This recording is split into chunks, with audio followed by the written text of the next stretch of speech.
लगती है।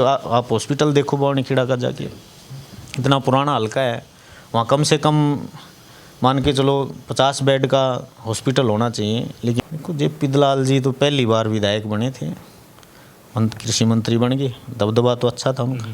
अब की बार भी अच्छी फाइट तो दी है उन्होंने, ऐसी बात तो नहीं, काम भी किए हैं लोहारू में।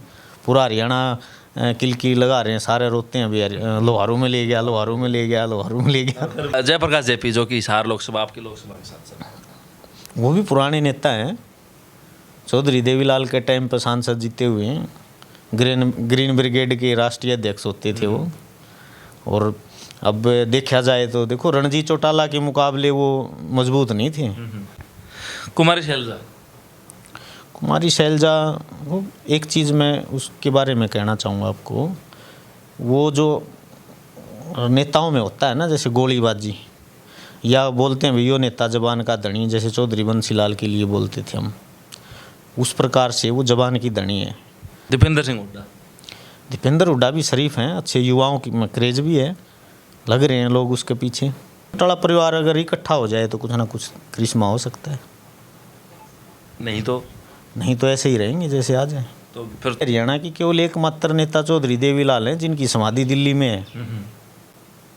हमें गर्व की बात है ये, तो देश के उप प्रधानमंत्री रहे हों और आज उसकी विरासत आपस में झगड़ती है तो शर्मिंदगी तो बात है ही। जनता ने नारा लगाया था कि लाल किले से ताऊ बोलेगा, ताऊ पूरा तो लेगा, तब उन्होंने खुद बोला था भाई तोल्ला तो ताऊ पूरा गा, लेकिन लाल किले तभी पी बोलेगा। उन्होंने भिवानी जिले में तो चौधरी बंसीलाल ही है, उनकी फैमिली है। तो वहाँ भी दो नाम आ जाएं फिर? नहीं देखो आज का दिन श्रुतिवाद है, अनिरुद्ध तो श्रुति से काफ़ी पीछे है। हाँ भाई, अच्छा राजू मेहरा क्या लगता है? समय बताएगा। तो भाई नया हरियाणा और खोज हरियाणा देखने वाले सारे दर्शकों सचिन की प्यार भरी राम राम और नमस्ते भाई। मैं आपका बड़ा पत्रकार सचिन कुमार स्वागत करता हूं जी आप सबका आपके अपने चैनल खोज हरियाणा पे। और लगातार जो है खोज हरियाणा चैनल के ऊपर अपना हरियाणा की हर एक छोटी बड़ी अपडेट, हर एक न्यूज़ आप सबका शय में लिया करा, दिखाया करा, बताया करा। आज एक बार फिर आप सबके बीच में मौजूद है भाई। और फिलहाल जो कैमरा स्क्रीन के ऊपर आप शख्सियत देखने लग रहे हो, राजू मेहरा जताई जी हैं, जो कि IHRCC इनके पास पद है। और साथ में जो है राजनीति में भी थोड़ा मोटा हाथ जो है ये अपना डाल रखे हैं। थोड़ा मोटा तो मैंने बहुत कम कही है, क्योंकि अगर जिस टाइम पर भी बातचीत करांगे इंट्रो स्टार्ट होगा तो उसके बाद में आपने धीरे धीरे पता चला है कि कितना लंबा संघर्ष इन्होंने जो है राजनीति में कराया। और साथ के साथ जो है महकमे की तरफ से भी आम जनता की और समस्या परेशानी हल करने की कोशिश करी जाया करे। अब जानेंगे हल्का भिवानी खेड़ा इनका पड़ा है, गांव जताई है, और के कुछ इनकी संघर्षाई कहानी रही, क्योंकि इनकी कहानी तो हर एक आदमी ने सीखने में मिलेगा कि आदमी द्वारा चाहे कुछ भी ना हो लेकिन वो बहुत कुछ कमा सका है। तो पहले तो नमस्कार जी, नमस्कार आपके सारे दर्शकों को नमस्कार, जय हिंद। और समस्त जी बिल्कुल बढ़िया। तो राजू मेहरा जी, पहले तो मेहरा साहब बात कर लें कि राजनीति, क्योंकि आप मतलब काफ़ी लंबा टाइम तय भी आप ऑफ कैमरा जब बातचीत करना रहे थे, काफ़ी साल के 2008, 9, 7 तक की आपने बातचीत करी है, तो किस तरह फैसला लिया कि भाई राजनीति में जाया जाए? देखिए राजनीति से पहले तो हम सोशल वर्कर हैं, एज ए सोशल वर्कर शुरू से हमारे ताऊ जी जो थे उनसे हमने प्रेरणा मिली, धर्मपाल मेहरा जी। अच्छा। वो रामविलास पासवान जी के पार्टी जो उन्होंने बनाई थी लोक जनशक्ति पार्टी, उसके प्रदेश अध्यक्ष रहे थे। अच्छा। तो घर में माहौल रहता था, उनके साथ चले जाते थे, वहाँ से समाज सेवा में उतरे थे, बचपन से शौक चढ़ गया था एक फिर। तो राजनीतिक आदर्श भी कोई है और क्यों है? नहीं ताऊ जी को तो मानते ही हैं, स्टार्टिंग तो वहीं से की है। और उसके बाद अगर मैं तो राजनीति से ज़्यादा सामाजिक ज़्यादा रहता हूँ, और जो मानता हूँ मैं अपने उसमें आदर्श मानता हूँ, तो जैसे हमारे लाल बहादुर शास्त्री जी थे, नेताजी सुभाष चंद्र बोस जी थे, और उन्हीं के उस पर नक्शे कदम पे आगे बढ़े हैं, वैसे सभी महापुरुषों का सम्मान करते हैं। राजनीति के इस लंबे कार्यकाल की अगर आपकी बात करा, कितना टाइम हो गया आपने? मेरे को जी एक्टिव तो ये मान के चलो मैं 2004 से लगा हुआ हूँ। वैसे 1999 में बचपन में ही घूमने लग गए थे ताऊ जी के साथ, आज की बात नहीं, बहुत पुराने बचपन था जब, तो 9-10 साल के होते थे, 10-11 साल के, उसमें लग गए थे। तो मतलब 25-26 साल का लंबा कार्यकाल, मतलब 5 योजनाएं 6 योजनाएं आपने मतलब राजनीति में घूम फिर के देखी हैं। तो राजनीति की अगर बात करें तो सफ़र में सबसे पहले जिम्मेवारी आप दौरा के आई और उस तो आपने कैसी किया?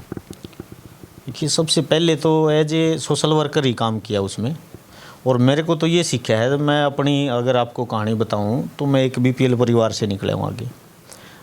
वो समय ऐसा था कि हमारे पास साइकिल भी नहीं होती थी, हम पैदल जाते थे, बसों में जाते या प्राइवेट व्हीकल में जाते बैठ के, एक गरीब परिवार से निकल के। लेकिन मैंने ये सोचा भाई गरीब बेशक हों, धन की तरफ से गरीब हो सकते हैं, मन से गरीब नहीं, अपनी मेहनत से गरीब नहीं बन के रहना। तो उस समय मेरे पास, मैंने 2004-05 में जाके, बचपन था तब, पैसे इकट्ठे करके जो स्कूल में स्टाइफंड वगैरह मिलता था बच्चों को, तो उससे एक साइकिल खरीदी थी उस दौरान। और उसके बाद साइकिल से गाड़ी 1, 2, 4, आज 4-5 गाड़ियों पे हैं। आज तो मतलब भरमार है, भगवान की दया है पूरी। अच्छा, बातचीत करा जनता और क्षेत्रीय मुद्दा की अगर बात करें, आपका हल्का भवानी खेड़ा है और भवानी खेड़ा हल्का लगातार कई योजनाएं तो सरकार के साथ में चल रहा है। अगर कांग्रेसी सरकार है तो कांग्रेसी विधायक आपके बने हैं, अब भाजपा की सरकार है तो फिलहाल भी कपूर सिंह वाल्मीकि जी जो है भवानी खेड़ा जीत के निकले हैं, भारतीय जनता पार्टी के जो कैंडिडेट थे। उसके बावजूद आपके क्षेत्र की अगर समस्या की बात करें तो क्या है और किस तरह जो है सुलझाया जा सकता है? देखिए भाई साहब, भवानी खेड़ा में केवल जहाँ तक मेरे को जानकारी है ना, 1966 में जब हरियाणा बना तब से हल्का भवानी खेड़ा है, और तब से लेके आज तक की केवल एक टर्म ऐसी आई थी जो 1999 से 2005 की जो टर्म थी, 2000 से 2005 जो चौटाला की सरकार थी, तब रामकिशन फौजी बंसीलाल की पार्टी से विधायक था। उसके अलावा तो 2000 से पहले तो आप अगर देखोगे तो हर बार भवानी खेड़ा हल्का से विधायक चाहे कोई बना, लेकिन वो मंत्री रहा है। अच्छा, ये भी इतिहास है भवानी खेड़ा का, चाहे वो चौधरी जगन्नाथ बना हो, चाहे अमर सिंह दानक बना हो, चाहे प्रभु सूबेदार बना हो, या उससे पहले और बना है, तो हमेशा मंत्री रहते थे। लेकिन मेन समस्या ये रही है कि मंत्री बने, एक तो सबसे मोटी दिक्कत तो ये रही है भवानी खेड़ा के साथ कि भवानी खेड़ा हल्का का आदमी नहीं बना। नहीं, हल्का का अब रामकिशन फौजी जी थे वो मतलब कि सिपर के हैं, बोर्ड सिपर के, तो वो सिपर के नहीं है, वो बादल गांव से हैं, झोझू सतनाली के पास। अच्छा, सिपर में तो बाद में चुनाव लड़ने के बाद, अच्छा, उनका परिवार बाद में आया है। वो खाना काम वगैरह करते थे, दुकान वगैरह थी उनकी। अच्छा, तो मेन समस्या रही है। मेन समस्या अगर आप देखोगे ना, भिवानी जिले की सबसे पुरानी तहसील है भवानी खेड़ा। जब हिसार में होते थे तब भी तहसील थी। ठीक बात। और तो शाम आप ये देखो कि आज भी ग्राम पंचायत है जी, और वहाँ सब डिवीज़न बना हुआ है। ठीक बात। और भवानी खेड़ा में नगर पालिका है पुराने समय से, मार्केट कमेटी है, और वो खाली तहसील है आज भी। तो ये वहाँ के नुमाइंदों की कमी मानता हूँ मैं तो, जो आज तक रही हैं पीछे। क्या लगता है कि जो विधायक हैं या जो लोकसभा सांसद हैं आपके, क्या उन तक कार्यकर्ता आवाज़ नहीं पहुंचा पा रहे कि भाई समस्या परेशानी आम जनता का? नहीं, आवाज़ तो पहुँचाती है पब्लिक, तो देखो आवाज़ उठाते भी हैं, धरना प्रदर्शन भी करते हैं। आम जनता तो जो उनके बस में होता है वो तो करते हैं, आगे जो काम है वो शासन प्रशासन का होता है। अच्छा, बात करा तो अभी जब हम पहुँचे आपके मेन गेट के ऊपर, तो गेट कीपर ने हमें रोक दिया था कि भाई राजू मेहरा जी से पहले आप बातचीत करो फ़ोन के ऊपर, वो हैं या नहीं है। तो क्या यूँ मानूँ कि भाई जो है लगातार जनता से संवाद आपका रहता है, लगातार लोग आते रहते हैं, तो उसकी वजह से ये रूल रेगुलेशन या ये प्रोटोकॉल बनाया गया? नहीं, प्रोटोकॉल की कोई ख़ास बात नहीं है, और संपर्क हमेशा रहता ही है, लगातार 24 घंटे अपने रहता है। लेकिन बात ये आ जाती है भाई, वो इसलिए बोल देते हैं, जब हम घर पे होते हैं तब वो नहीं बोलते। हम घर पे नहीं होते तो वो पहले पूछते हैं भाई घर पे तो है नहीं, फिर आप किससे मिलोगे, कोई मिलेगा नहीं मिलेगा वहाँ, ये थोड़ी सी बात आती है। अच्छा, बात करें तो राजनीति में इतना लंबा आप एक्टिव रहे हो, 25-26 साल आपने निकाले हैं, और पहले आप कांग्रेस में थे, हुड्डा साहब के साथ थे, अब जो है पीछे हमें पता चला कि राजू मेहरा जी जो भारतीय जनता पार्टी में शामिल हो गए हैं। तो इस दौरान जो है क्या कुछ विकास कार्य आपके द्वारा आम जनता की समस्या परेशानी हल करवाई गई? नहीं, देखो पहले हम पार्टी में होते थे, भूपेंद्र हुड्डा के साथ हमारे मामा श्री ब्रह्मानंद एडवोकेट हैं, वो कांग्रेस में प्रदेश सचिव होते थे, तो उनके साथ थे उस वजह से। और पार्टी तो बीजेपी में भी नहीं, क्योंकि हम सोशल वर्कर हैं। और अगर पार्टी की अगर कोई बात करें तो मैं आपको बताना चाहूँगा कि चैनल के माध्यम से लोगों को बताना चाहूँगा कि रिपब्लिकन सेना जो है वो बाबा साहब अम्बेडकर के सगे पोते आनंद राज अम्बेडकर उनकी है। और मैं शुरू से उसमें जैसे मान के चलो 2019 से उनके साथ संपर्क में रहा हूँ। वो भी एक उस दौरान तो सोशल संस्था थी। नहीं, आप बेशक मना करें, लेकिन बवानी खेड़ा हल्का में तो देखो चुनाव में हम भी घूमे हैं, और कहीं ना कहीं जनता की आवाज़ है कि भी कपूर वाल्मीकि जी की जीत में जो है राजू मेहरा का बड़ा हाथ रहा है। देखो वो लोगों की अपनी आवाज़ है, उसमें हमारा तो क्या हो सकता है। अब जनता तो कुछ भी कह सकती है, उनको कुछ लगता होगा, क्या होगा। वैसे डायरेक्टली हम किसी पार्टी के साथ हैं, राजनीति में जुड़ाव नहीं है, सोशल वर्क में ज़्यादा रहते हैं। रिपब्लिकन सेना का मैं हरियाणा, पंजाब, राजस्थान का प्रभारी हूँ, 3 स्टेटों का। तो डायरेक्ट उनसे है लिंक हमारा भी। एक मानते हैं विरासत है, देश की मान विरासत है, संविधान निर्माता है, तो उनके परिवार से जुड़े हुए हैं। और काफ़ी लंबा संघर्ष आपने लड़ाई लड़ी है, सरकारें भी आपने बदलती देखी हैं। चौटाला सरकार भी आपने देखी, कांग्रेस सरकार भी देखी, खट्टर सरकार भी देखी, अब नायब सिंह सैनी जी की सरकार आप देखना रहे हो। तो अब जो यह हैट्रिक लगी है बीजेपी की, तीसरी बार जो है हरियाणा में भी और सेंटर में भी भाजपा है, तो क्या प्राथमिकताएं होनी चाहिए आपके हल्का बवानी खेड़ा के लिए भारतीय जनता पार्टी, क्योंकि विधायक भी यहीं से? बिल्कुल। देखिए, सबसे पहले तो जो हमारी बेसिक जो ज़रूरत होती है ना, आज की जो ज़रूरत है वास्तव में, शिक्षा, स्वास्थ्य और रोज़गार की ज़रूरत है युवाओं को। और उसमें बीजेपी को सोचना चाहिए। एक तो बवानी खेड़ा में कोई मतलब बड़ी एजुकेशन संस्था नहीं है, पुराना हल्का होने के बावजूद भी, और आज तक वो सब डिवीज़न नहीं बन पाया। जैसे उपमंडल बन जाता है तो काफ़ी लोगों को वहाँ, जैसे कोर्ट कचहरी का मामला है तो वहीं तक सिमट जाते हैं वो लोग। एक तो ये चीज़ें होनी चाहिए। कहा जा रहा था कि भाई कोशिश जारी है, पीछे भी एक बार ये चीज़ चर्चा में आई थी कि सब डिवीज़न बन जाएगा बवानी खेड़ा। हाँ, चर्चा में भी आई थी, न्यूज़ में आई भी थी, अखबार में भी छपी थी, हमने भी पढ़ा था। पता नहीं क्या टेक्निकल दिक्कत आई उनको, फिर मामला ठंडे बस्ते में डाल दिया। इलेक्शन के दौरान तो बड़ा ज़ोर शोर से मुद्दा उठता है, भाई बवानी खेड़ा सब डिवीज़न बना दिया, और बाद में वो बात ख़त्म हो जाती है। आप हॉस्पिटल देखो बवानी खेड़ा का जाके, इतना पुराना हल्का है, वहाँ कम से कम मान के चलो 50 बेड का हॉस्पिटल होना चाहिए, लेकिन आज भी उस CHC बोलते हैं, सामुदायिक स्वास्थ्य केंद्र, वो हर उसमें भी केवल रेफरल सेंटर है ना, वहाँ अल्ट्रासाउंड की मशीन तक नहीं, केवल पर्ची बनाई आगे जाओ। युवाओं के लिए रोजगार के नए अवसर बीजेपी कैसे दे सकती है, भारतीय जनता पार्टी सरकार कैसे मतलब क्या देख रहे हैं इस बारे में? है लगता है भाई बीजेपी देख पा रही है युवाओं को? नहीं, देखो अभी तो अब सरकार तीसरी बार बन गई है, और अभी 1 साल हुआ नहीं है सरकार को। अभी तो क्या कह सकते हैं, अभी तक तो कोई नया ऐसा दिखा नहीं जिससे कोई भर्ती निकाली है या कुछ और हुआ है। कौशल रोजगार भर्तियाँ भी तो हैं, मतलब नहीं, कौशल रोजगार में भी कोई मतलब दमदार चीज़ है नहीं, अभी तक तो कोई दिखने को नहीं लग रही, दिखने में आई नहीं है भाई कोई भर्ती निकाली उन्होंने। आपका भी तो मैंने देखा था भाई, धनाना में जो है पंचायत आपकी देखी थी मैंने, कहीं ना कहीं जनता के मन में ये थी कि भाई राजू मेहरा जी को टिकट मिलेगी, और उसके बाद में वो बात ख़त्म हो गई। तो आगे क्या प्लान है भाई, फिर से कोशिश करनी है? देखो, प्लान तो आगे का तो पब्लिक को देखना है। हम तो सदाबहार हैं, जन सेवा में, सोशल वर्क में लगे रहते हैं। टिकट मिले ना मिले, चुनाव लड़े ना लड़े, कोई फ़र्क पड़ता नहीं ज़्यादा। और वो जनता की तरफ से, किसान मजदूर के बीच में रहते हैं हम। उन लोगों की मांग थी कि हम आपके लिए टिकट मांगेंगे और चुनाव लड़ा जाए, उसके लिए मैंने हाँ भर ली थी उनके लिए। बवानी खेड़ा हल्का की बात करा तो भी भाई जाट जो अपना 84 खाप है जाटों की, उस तरफ धामाण खाप है, तो बड़ा संघर्ष रहा है कि उस तरफ टिकट मिल गई, इस तरफ नहीं मिली, इस तरफ टिकट मिल गई। तो ये किस तरह देखो इस राजनीति ने, क्या हल्का की राजनीति यूँ 2 भागों में बंटनी चाहिए? नहीं, बंटनी तो नहीं चाहिए, लेकिन हल्के की नहीं, पूरे देश में ही होता है ये तो। अपनापन जेनेटिक है भाई, हर आदमी चाहता है।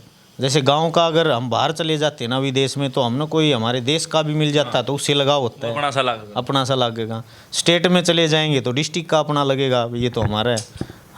हम देश में होंगे तो हमारा स्टेट का होगा, वो अपना लगा। फिर ये हल्के लेवल पे आ जाता है, हल्के में फिर खाप पे आ जाता है, तो हर आदमी की इच्छा होती है भी हमारी खाप का विधायक बने, तो उस पर हम ज़्यादा काम करवा पाएंगे। तो जो यह अपनी खाप है जाट 84 जो जाटू खाप है, तो इसमें टिकट नहीं लग है, अगर इस तरह मिल जाए तो उसमें फेरबदल हो जाए चुनाव का रिजल्ट? हाँ, बदले जा सकते, बिल्कुल बदले जा सकते हैं। जाटू खाप 84 के भवानी हल्का में जो है 15 गांव लगते हैं, और उनके 75,000 के करीब वोट हैं। तो टोटल हल्के में आप मान के चलो 75 ऐसे वोट हैं वाणी में। तो उसमें से जब 75,000 एक साइड है तो आदमाद तो ही आदमाद हो गए। तो इस तरफ भी जो है ना पार्टियां ध्यान देना चाहिए। अच्छा, दूसरी बात आप बात करा अगर तो भारतीय जनता पार्टी की जो सरकार है तो यह बार बार का भी भ्रष्टाचार मुक्त कर दिया हमने हरियाणा या देश प्रदेश की बात करा, कितना लगा भ्रष्टाचार मुक्त हुए अपने? वो तो आप लोगों को भी दिख रहा है, जनता बताएगी इस चीज़ को, तो सभी देख रहे हैं। बाकी ये है कि कुछ ना कुछ तो फर्क पड़ा है, बदलाव आए, कुछ ना कुछ तो बदलाव आया ही है। अच्छा, जो लोग चाहे सोशल वर्क हो या समाज सेवा हो या राजनीति हो, तो अच्छे आदमी की भी आलोचनाएं लोग करने वाले मिल जाते हैं, तो उन लोगों से कैसे डील करते हैं? आपका भी कोई न कोई होगा जो आलोचना करता होगा, भाई यो राजनीतिकरण खातर समाज सेवा करे है, ये इसका तो ध्येय राजनीति करना, तो उन लोगों का किस तरह निपटा जाए?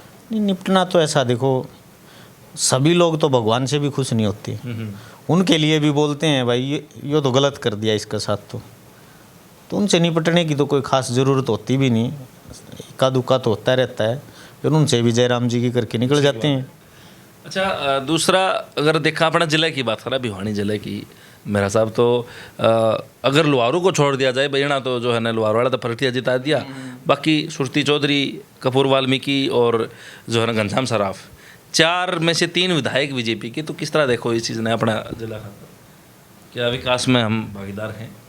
नहीं, देखो अगर 4 में से 3 विधायक बीजेपी के हैं जो सत्ता में है, तो भागीदारी तो है, और सांसद भी बीजेपी का है, सांसद है, कैबिनेट मंत्री भी है भिवानी से। तो क्या लगता है वो चीज़ें काम कर रही हैं फिलहाल धरातल के ऊपर? कोई इस समय तो कुछ दिखा नहीं, अभी तो सरकार का 1 साल भी पूरा नहीं हुआ है, तो धीरे धीरे अभी 2 साल के बाद कुछ पता लगेगा कि ये कुछ कर पा रहे नहीं कर पा रहे।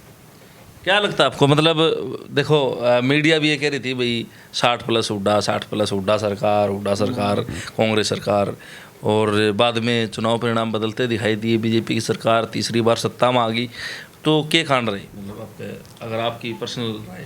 नहीं, मेरी पर्सनल राय तो यह है जो आप खुद ही बता रहे हो, हुड्डा सरकार। अच्छा, सबसे बड़ी बीमारी वहीं रहेगी, हुड्डा सरकार, क्योंकि शुरू में जब कांग्रेस सरकार बनाई ना 2005 में जी, वो चौटाला सरकार से तंग आके लोगों ने बनाई थी।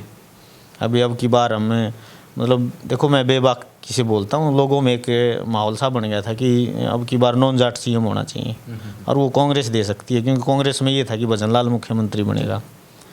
ये भजन लाल की जगह भूपेंद्र सिंह हुड्डा सीएम बन गए, हाईकमान ने बना दिया उनको, अब 10 साल सत्ता में वो रह गई। उसके बाद जैसे दूसरे टर्म में ही जब सरकार बनी ना, भजन लाल के दौरान कांग्रेस की 67 सीट थी 2005 में, और जब दूसरी बार 2009 का चुनाव हुआ तो 67 से 40 पे आ गए, और उसके बाद तीसरी बार चुनाव हुआ तो 40 से भी 17 पे आ गई थी। तो मतलब पोजीशन डाउन होती गई, तो कहीं ना कहीं कमी तो रही है। अगर सरकार की कमी नहीं होती तो तीसरी बार भी बन सकते थे भूपेंद्र सिंह हुड्डा।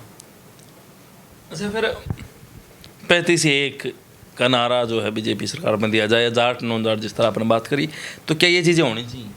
नहीं, बिल्कुल नहीं होनी चाहिए। ये तो बड़ा अपने जो देखो हरियाणा की जो मिसाल देते थे ना, हरियाणा में भाईचारे की मिसाल होती थी, यहाँ जाति पाति के नाम पे कभी इलेक्शन नहीं होता था, और जो अगर ऐसा जाति पाति पे अब चुनाव होने लग गए ना, ये आगे भाईचारे के लिए बड़ी खतरनाक है।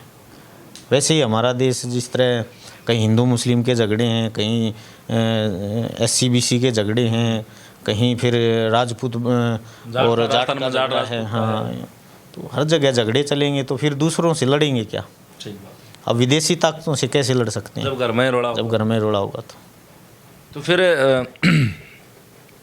अभी तो स्टार्टिंग है, जिस तरह आपके अंदर 1 साल होया है बीजेपी ने, तो आगे मतलब किस तरीके से कुछ अगर सुझाव करा भी, अगर मैं हर एक नेता का नाम लूँ, क्योंकि 25-26 साल हो गए, तो एक तरह तो यूँ कह सकता कि अच्छा खासा अनुभव आपके पास राजनीति का है, और शायद पूरा जिले की भी आपने राजनीति देखी होगी हर एक नेता ने, तो अगर मैं एक नेता का नाम लूँ तो उस खतर एक लाइन जो आपका मतलब आपका मन में जो आवे, चौधरी धर्मवीर सिंह, एक लाइन में, एक वाक्य में उन्होंने आपने जो है सार्थक करना उनके बारे में, मतलब एक लाइन में यूँ बताना है कि क्या चीज़ है, मतलब चौधरी धर्मवीर सिंह अगर एक लाइन। चौधरी धर्मवीर सिंह एक चीज़ मैं ज़रूर कहना चाहूँगा, वो जीत की बड़ी गोली है उनके पास, अच्छा।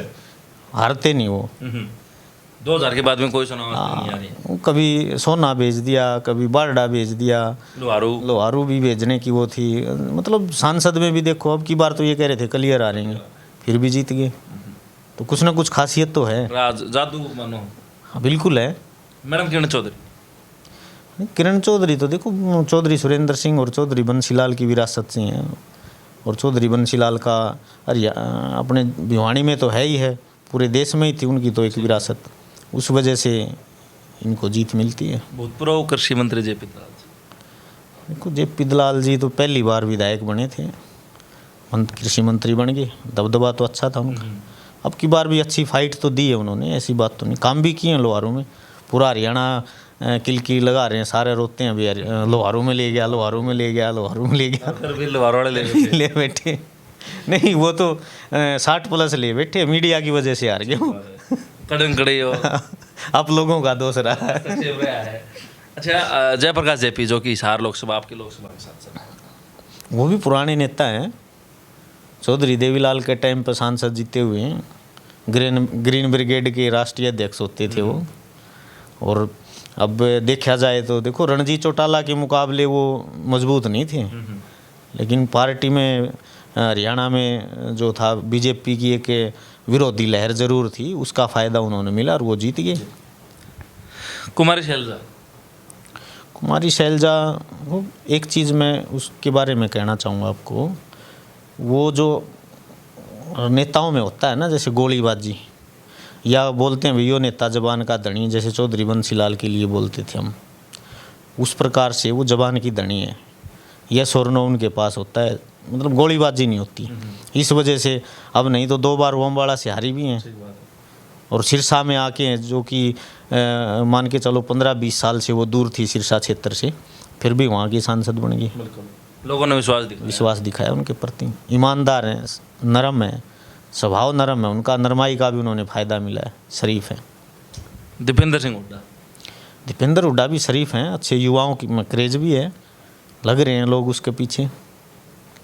तो क्या गुटबाजी, देखो बीजेपी में भी गुटबाजी कहीं ना कहीं दिखाई देती है, और अंदर खाते बीजेपी के तो अंदर खाते हैं, लेकिन कांग्रेस की थोड़ी साफ आ जाए तो, या गुटबाजी मतलब के लगा आपने, क्या नैया डुबो देगी चौथी बार फिर तक कांग्रेस? नहीं, गुटबाजी रहेगी तो डूब भी जाएगी। एक परिवार की नैया डूब जाती है तो पार्टी है। अच्छा, परिवार की नैया डूबने तो याद है देवीलाल परिवार के बारे में, चौटाला परिवार अगर बात करें तो क्या लगा है, आगे कुछ है?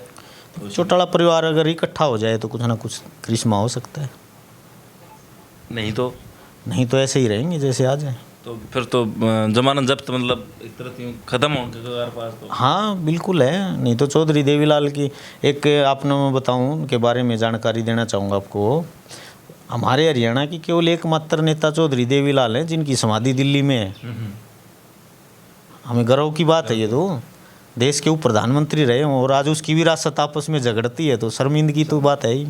और चौधरी देवीलाल जी के बारे में तो ये बताया था कि मना कर दिया था वो उप प्रधानमंत्री बनने से, उप प्रधानमंत्री नहीं, प्रधानमंत्री बनना आया गया था, उनको ही सौंपा गया था, उन्होंने त्याग किया था उसका कि भाई मैं अनपढ़ आदमी हूँ और पढ़ा लिखा। उस समय नारा लगा था, मतलब अपनी जनता ने नारा लगाया था कि लाल किले से ताऊ बोलेगा ताऊ पूरा तो लेगा। तब उन्होंने खुद बोला था भाई तोल्ला तो ताऊ पूरा गा, लेकिन लाल किले तभी पी सिंह बोलेगा। उन्होंने भी पी सिंह की पगड़ी रख दी थी। तो ये एक राजनीति में मतलब इतनी बड़ा त्याग करना कि भाई प्रधानमंत्री बनता मना कर दिया, तो एक बहुत मतलब हाँ बहुत बड़ी बात है। अब तो सीएम की कुर्सी पर जूत बाजा, तभी तो तोड़ कर दुष्यंत ने पार्टी बना ली अलग। हाँ सही बात है। और वो तो प्रधानमंत्री कुर्सी छोड़ दी थी। और फिर ये कहूँ भी देवीलाल की विरासत है, फिर देवीलाल की विरासत है तो त्याग करना भी सीखना चाहिए इन्हें। अच्छा, अब जो फिलहाल हमारे ज़िले की जो राजनेताओं के पुत्र पुत्रियां हैं जो उनके वंशज हैं, उसमें तो अगर एक नाम आपने लेना हो तो कौन सब आपने लगा के आने वाले समय का मतलब बहुत बड़ा नेता होना चाहिए? नहीं देखो, आने वाला अपना जो भिवानी जिले में है तो चौधरी बंसीलाल ही है, उनकी फैमिली है। तो वहाँ भी 2 नाम आ जाए अगर कैबिनेट मंत्री श्रुति चौधरी या विपक्ष में अनिरुद्ध? नहीं देखो, आज का दिन श्रुति बाद है, अनिरुद्ध तो श्रुति से काफ़ी पीछे है। हाँ भाई, कैबिनेट मंत्री हैं, पहले सांसद मंत्री नहीं, सांसद भी रह ली, कैबिनेट मंत्री भी हैं, फिर पकड़ भी उनकी ज़्यादा है। चुनाव हारे जीते काफ़ी मतलब फिर बदल देखे हैं। तो फिर ये लग गए परिसमन के बाद में मतलब कुछ होगा परिसमन किस तरह देखो अभी तो जनगणना होगी, उससे पहले तो उसके बाद परिसीमन होगा, बता रहे हैं सीट बढ़ेंगी। अच्छा राजू मेहरा क्या लगता है? समय बताएगा। समय बताएगा। तो भाई राजनीति तो जो है जनता तो यूं चाव है, क्योंकि काफ़ी जो है देखो बवानी खड़े कई गांव में हम भी घूमे हैं और उड़ा कितने कितने यूँ था कि टिकट मिल जाए, लेकिन टिकट का भी एक मुख्य मैं मानूँ कि दोष रहा है कि बाहर का जो है ना कैंडिडेट उतारे गए, जिस तरह भिवानी में भी अपना जो है कामरेड साहब को टिकट दे दी गई, बवानी खेड़ा में भी क्या था वो प्रदीप नरवाल जी को टिकट दे दी गई, जो कि यहाँ कोई लोध हो कोई रिश्तेदारी भी कौन जन की, तो काफ़ी ऐसी टिकट वितरण हुई। सोमवीर शोरान जी को बारडा दे दी गई, तो उड़ा कितने कांड रहा वो साल। हाँ बिल्कुल रहा है, अगर अनिरुद्ध कोई बारडा से देते तो क्या पता क्लियर जीतता, और भिवानी से चाहे किसी भी कैंडिडेट को दे देते लोकल को। क्योंकि विशंबर वाल्मीकि जी के खिलाफ भी के घनश्याम सराफ जी के खिलाफ भी कहीं ना कहीं बीजेपी कार्यकर्ताओं में नाराजगी थी काफ़ी, लेकिन कैंडिडेट कमज़ोर होने के कारण जो है टिकट वितरण गलत हुआ, उसमें गड़बड़ रहेगी। तो आगे जो है इन गलतियों को सुधारें और एक अच्छे कैंडिडेट को जो है अगर टिकट मिलती है किसी भी हलकत है जो भी 90 अब तो बढ़ जाएंगे परिसीमन के बाद, तो अगर अच्छे कैंडिडेट अगर कांग्रेस उतारती है तो कहीं ना कहीं जो है उसके है कि बड़ा फेरबदल हो जाए। और अब तो प्रदेशाध्यक्ष के ऊपर भी मतलब नेता प्रति विपक्ष के ऊपर भी जो है जूतबाज होना है कांग्रेस का, तो भाई कौन होना चाहिए? बात जगह पुरानी पार्टी है, बड़ा परिवार में खोसड़ा तो बात जाए, अगर चौधरी गणे हो देखो तो जनता आपको नहीं, हम विचार विमर्श तो करो यहाँ पे, तो थोड़ा बैठ के ऑफिस में वो तो देखो हाईकमान बनाती है उनका, एक जो राष्ट्रीय पार्टी है ना उनमें सबसे बड़ी समस्या यही होती है, उनमें हाईकमान होती है, बीजेपी हो चाहे कांग्रेस हो चाहे और पार्टी हो। अब स्टेट की पार्टी उसमें तो स्वयं होते हैं भाई, ये लो तो पता है चौटाला होगा भाई, दूसरा तो बनेगा नहीं। और एक वो हरियाणवी कहावत है भाई, नहीं है बारात में सारे ठाकरों हैं, तो जो मतलब जड़ा सारे चौधरी हो जाए उड़ा नहीं बजा कर जूत। तो राजू मेहरा जी आखिर में जो है के संदेश आप जनता तक पहुँचाना चाहोगे, किस तरह एक आदमी जीरो तो आपकी तरह जीरो तो उठी और सफलता इसी चढ़ सके? देखो मेरा तो शुरू से एक विचार रहा है और मैं उसी विचार पे चलता हूँ। इस तरह बाबा साहब ने भी कहा था भी सबसे पहले तो शिक्षित बनो, अगर हम शिक्षित होंगे तभी हम संगठित हो पाएंगे, और संगठित होंगे तो संघर्ष कर पाएंगे। तो उनका तीन मंत्र थे, शिक्षित बनो, संगठित रहो, संघर्ष करो। तो मैं तो यही कहना चाहूँगा भाई, गरीब भी कोई बड़ी चीज़ नहीं है, वो कहीं हमको रोक नहीं सकती अगर हमारे अंदर लगन है। गरीब पैदा होना गलत है, गरीब मरना गलत? नहीं, गरीब पैदा होना तो हमारे हाथ में ही नहीं होता, वो तो भगवान की देन होती है कहाँ, लेकिन गरीब मरना हमारी गलती होती है, वो गलत है। गरीब तो अगर मरेंगे तो वो हमारी वजह से मरेंगे हम। तो मेरा तो यही है कि भाई सीधी नीयत से काम करो और ईमानदारी से काम करोगे तो आगे ज़रूर बढ़ोगे, सफलता भी मिलेगी। और भाईचारे का संदेश है भी, एकता में बल है। पार्टीबाजी के किसी भी पार्टीबाजी के चक्कर में भाईचारा ख़राब नहीं करना चाहिए। सभी को मिलके इस जात पात की जो बीमारी फैल रही है ना, इसको ख़त्म करना है तो सभी को मिलके इकट्ठा होकर लड़ाई लड़नी पड़ेगी, नहीं तो आगे घर घर में झगड़े करवाएंगे। तो हम फिर से राजू मेहरा जी को भाई जनता के बीच में देखेंगे और जनता फिर चर्चाएं होंगी कि भाई टिकट राजू मेहरा जी ने मिल जाए तो इस तरफ टिकट मिल जाए इन गाँव तो भी काफ़ी चलो समय गर्म है। तब तक के लिए जो वीडियो शेयर कर दियो भाई और अपनी राय धर दियो। और दूसरी बात एक चीज़ और बतानी है कि जो सवाल मैं लेके आया था भाई, राजू मेहरा जी क्या राजनीति में दोबारा हाथ जो है अपना डाल सके या नहीं, तो राजू मेहरा जी कोई समय का गर्म है, देखा है क्या होगा। लेकिन जनता बड़ा प्यार प्रेम जो है राजू मेहरा जी को बार बार रैलियाँ करें हैं और इतनी सारी फ़ोटोज़ हमने देखी हैं, इतनी सारी जो है ना पुराने कीर्तिमान उनके देखें, काफ़ी लंबा टाइम तक 25-26 साल तक जो है ये राजनीति में एक्टिव हैं। और हर एक आदमी बवानी खेड़ा का जो है ना 25-26 साल तक ये एक्टिव हैं। और अगर मैं बात करूँ तो हर एक कई नेताएं के घर में गया हूँ, कई अधिकारी घर में मेरे साथ में गया हूँ, लेकिन उड़ा क्यों अगर एक उन्नू बेरा फटे अगर भाई वो फलां समझते हैं या फलां आदमी को जो अपना आदर्श मानते हैं, लेकिन अगर कैमरा स्क्रीन के ऊपर आपको दिखाई दे रहा हो तो राजू मेहरा जी को देख के जो है ना मतलब एक गौरवान्वित होने वाला पल है कि हर एक हमारे जो महापुरुष भारत में हुए हैं वो हर एक आदमी अपना जो है इनका सर का ताज बन के दिखाई देगा। पुराना मतलब हर एक आदमी जिसने अपना मुख्य योगदान भारत की आज़ादी में दिया हो, चाहे भारत में नए सिद्धांत पैदा करने खातर दिए हों, चाहे संविधानकर्ता हमारे संविधान निर्माता बाबा साहेब अम्बेडकर जी, मतलब हर एक आदमी यहाँ मौजूद है, महान हस्तियाँ, महान विभूतियाँ इनके घर में, ताकि आदमी जिस तरह मेन गेट से एंट्री करता है वो सबसे पहले ध्यान उनका जो है इन महान विभूतियाँ पड़े और वो एक अच्छे विचार लेके अंदर एंट्री करे भाई। तो वीडियो शेयर कर दिए, चैनल सब्सक्राइब कर दिए, सारे दर्शकों चाची ताइयान भाण मामा पिने राम राम जी। राम राम जी, राम राम।